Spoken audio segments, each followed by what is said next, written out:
Where the Sky's In, and I'm going to break down the processes that I took to create the sound and just other little things. I'm going to play it first, and then we'll go right from there.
Okay, so it seems intimidating when you look at all the automation and all the tracks, but it's really not. It's really not that too complex.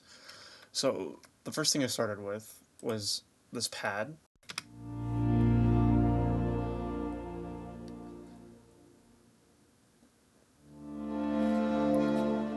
And I really loved the way that sounded. So what I did is I wanted the notes to just kind of have some spaces in between. So I automated so there's like a swell and then it cuts off.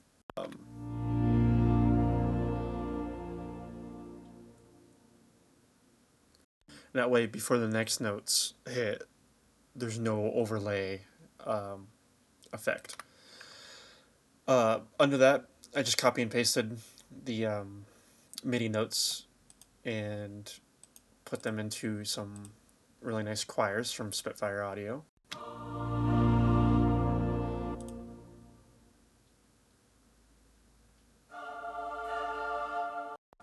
And these have the same idea for the automation. I just light swells so that at the peak of the note, or at the peak of the automation, it's like right in the middle of the note, and it creates this nice, feather effect that follows the pad.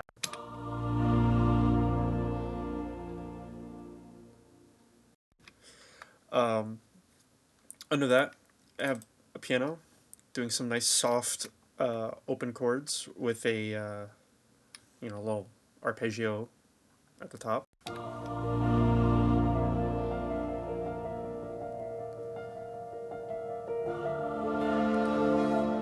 And I would say it's important if you want to generate a very human feel and not have it so like on the grid, is to um, try to write it with a real keyboard. I use a semi-weighted keyboard, and it allows me to have different variations in the velocity, and that just adds to a human aspect. So pretty much all the MIDI notes here are written on a keyboard, and I really I can't emphasize how much that puts forward the human aspect, which is important when you're trying to create an orchestra, which is meant to be full of humans, right? So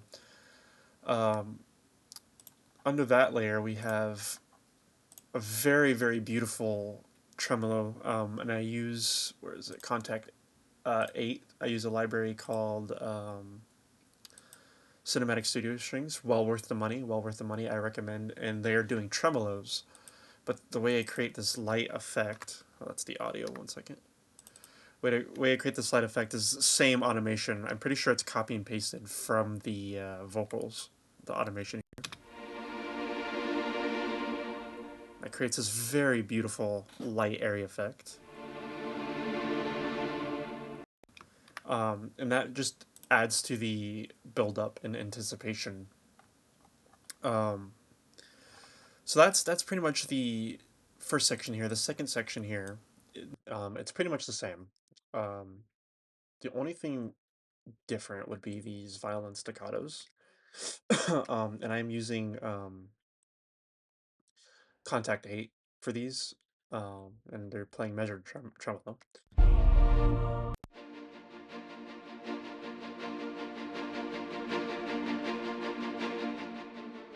And as you can hear, I have the automation so that it swells up and down, up and down, up and down. And it just creates this really dramatic effect. Like they come in and out of the mix very nicely when it's written like this. And to create a human feel, I have pretty much I did a one take on the piano, um, and just kind of wrote in this, and that allows me to have a human aspect with the notes not being the right length and the notes being having variation in velocity, which is incredibly important if you want to have a human feel. Because if this was all the same velocity, it would just sound one tone and no emotion. But with this, you get that dun dun dun dun dun dun, dun like that variation, which is very important, creating a cinematic feel. And so those pretty much build up here into the main section. And for the main section, I started with just the low end string sounds here, which I'll play here in a second.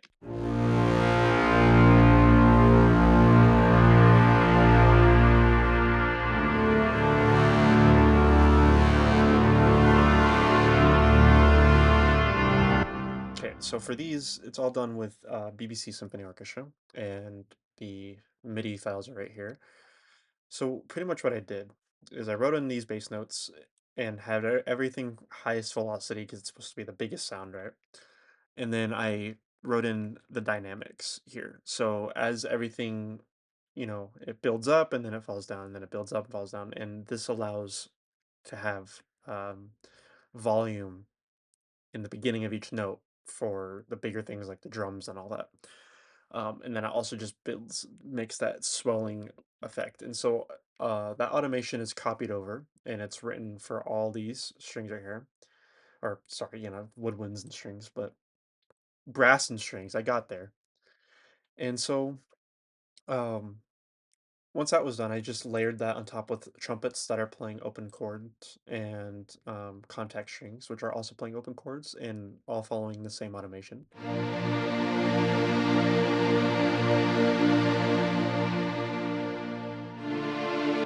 And that just it adds a bit of, delicate feel as, the start of new notes happen and the old ones fall out. It just creates this very nice light feel, and I absolutely adore it.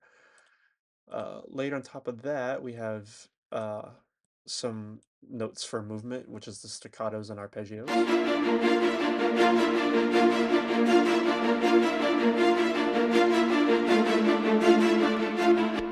And if you notice, for these, I did not write much automation in because it's supposed to be the biggest sound. I don't want these to fall in and out of the mix. I kind of wanted these to be at the top of the mix, and I wanted it to just really, float above everything, while the other everything else below is kind of breathing. Um, and so once those are combined, you have already just based off of that, we have a huge sounding piece. Then the next thing would just be these three or four things here. No, yep, three, and it's just the main melody that's being played with a cello, violin, and a horn.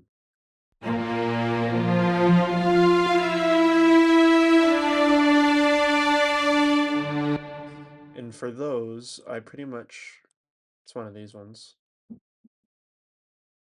Maybe it's not. The automation for it's somewhere. I'm not quite sure where I placed it. Oh, it's over here.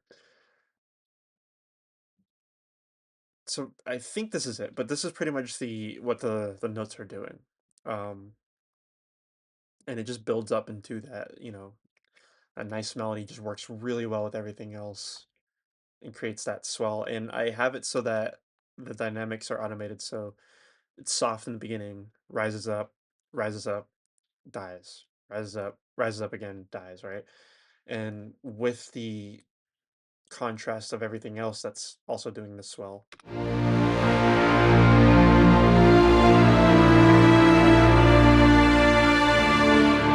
And really, you can really feel that popping through in the mix there, and I absolutely love it. All right, and then pretty much the final part here, the cherry on top, my favorite part is the drums and percussion. So for the percussion, I'm using Contact 8, Drums of War 1, and I'm using the second preset here. And I just placed in some MIDI notes on the piano, and I have that full, and I have that like one of the loudest tracks in the entire thing because I wanted that to be drum heavy. Um, so I have those big hits right there, and then to build into those hits, I have a bit of a crescendo roll that builds into those drums very nicely. And then under that, I have just two instruments. I have a cymbal and the big splash piatti thing. The cymbal is just going to do like a nice little subtle wave that builds into the crash sound, right? And then you have the crash sound.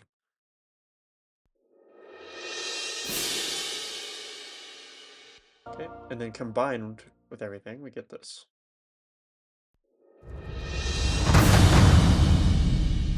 So that's just a huge, huge sound off the bat, right? And you combine that with all the other instruments, and you're gonna just have this massive effect without having to do much crazy, crazy things. Um, and then pretty much the last piece here it would be right here. This is just a nice subsonic bass drum, and I use that to punctuate the piano pieces and the vocals, and it just adds that extra cinematic effect.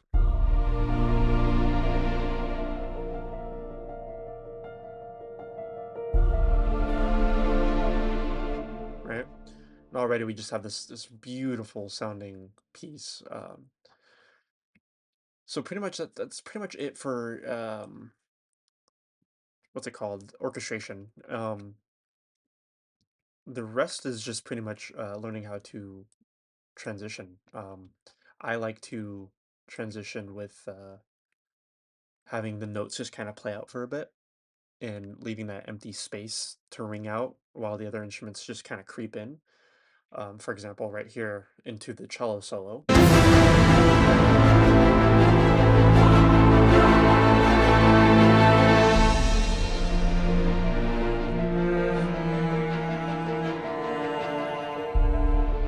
And then all this pretty much follows the same exact thing in the first half, from here to like 33 or whatever measure that is.